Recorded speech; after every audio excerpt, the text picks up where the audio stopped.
Yo, what's up, people? It's your boy. I'm Chris the Don One, and I am back with another video. September the 13th, remember that day? That was the day when Tupac passed away. A very intelligent human being, very spiritual.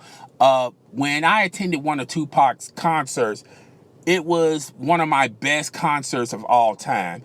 And Tupac didn't have like a lot of special effects and dancers and videos and this, that, and the third. It was just Tupac, a few goons, and Tupac unloaded his catalog of hits on the fucking stage, going back to back with hits.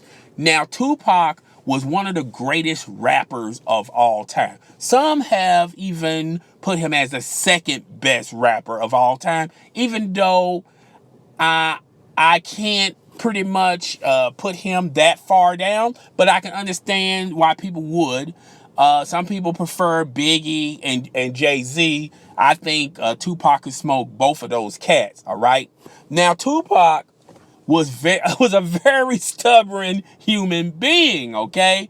If Tupac said, if you said the sky was blue, Tupac would argue in your face all day long and tell you the sky is another color, all right?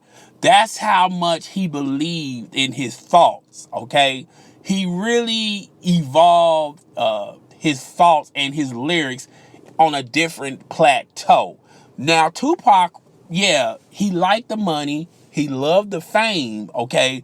But that wasn't Tupac's driving force, you know. And when people talk about Tupac, they talk about the thug life Tupac. A lot of people have never talked about when Tupac started off, before he even got to the thug life mentality, all right? Tupac's first album was very strong. It was very real. It had compassion in it. And my favorite, even though it's on Me Against the World, my favorite Tupac song is Dear Mama. Dear Mama is the pure essence of Tupac. It's poetry in fucking motion. If you haven't heard this song, best believe, download it on iTunes. You will really enjoy this fucking song. A lot of rappers don't even take their song to this pinnacle, all right? Now, Tupac, like I said earlier, the early days of Tupac was very spiritual, and he really believed in upbringing the inner city, all right? Tupac was talking about Black Lives Matter before we even started talking about Black Lives Matter. Tupac was talking about police brutality. He was talking about the struggles that go on in the ghetto. Tupac was that passionate about those issues. And Tupac was even quoted saying, if we do not solve these issues in the inner city, then they're going to overtake, and it's going to result to violence, which is going on right now. Tupac was a pioneer on that type of belief. Now, a lot of people think that when Tupac got shot, it pretty much changed Tupac. It turned Tupac into thug life Tupac. But in actuality, that's not even the case. The real reason why Tupac changed his aura is because of the rape conviction. Tupac was very loyal and passionate to the people that he believed that, you know, needed his support. And when the rape conviction went down, a lot of Tupac's friends turned their backs on him. Even his own record company turned their backs on Tupac. They did a Bobby Smyrna on fucking Tupac, okay?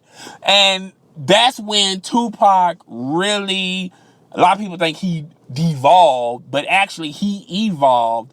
And when he was sitting in prison, he was thinking to himself that he needs an out to this. And that's why he signed the Death Row contract.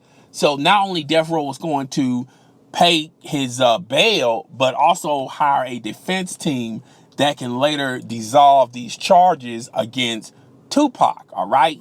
So a lot of people, even though Suge Knight, that was the one good thing Suge Knight ever done for Tupac, personally, Suge Knight was really not that loyal. He was really not that passionate for Tupac's topics or issues. He was more concerned about Tupac making him money. That's fucking it. And being famous around Tupac. Even though Suge Knight questioned P. Diddy when he would dance on stage with his rappers, in a certain way, Suge Knight was doing the same thing to Tupac, all right? And in every picture or in every video, Suge Knight was there, all right?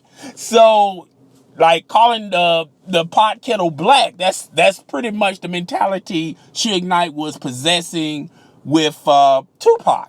But Tupac was a pioneer. I wish Tupac was still alive. He would take hip-hop to another stratosphere, and a lot of these cornball rappers would not exist if Tupac was still fucking alive. But guys, tell me what the fuck you think. Tell me your favorite stories about Tupac. Rate, comment, subscribe. It's your motherfucking boy. I'm Chris the Don One, and I'm out.